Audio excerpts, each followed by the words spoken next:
বিষাক্ত ধোঁয়ায় আচ্ছন্ন আকাশ, বাতাসে ছড়িয়ে পড়েছে পোড়ামাটির ঝাঁঝালো গন্ধ।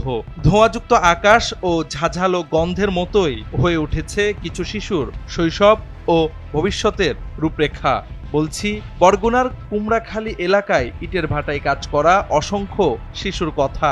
এদের একজন শিশু হাবিব পেটের দায়ে অভাবের তাড়নায় বাবা মায়ের সাথে এসেছে দক্ষিণাঞ্চলের জেলা বরগুনায়। বাবার সঙ্গে যোগ দিয়েছে ইটভাটার শ্রমিক হিসেবে।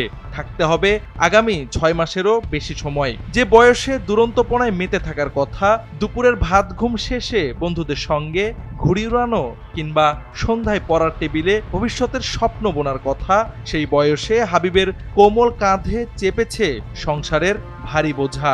এখানে কাজ করি, এই ইট উঠাই। সপ্তাহে 1200 খাওয়া দাওয়া সর্দারের। এই ইট উঠাবো আর এই যে বেটা পানি খাওয়াবো, তারপরে ইট ফেলাবো। এইখানে যে কষ্ট, এই কষ্ট বাদ দিয়ে স্কুলে যদি পড়ালেখা করি, বাবা আমার জন্য ভালো।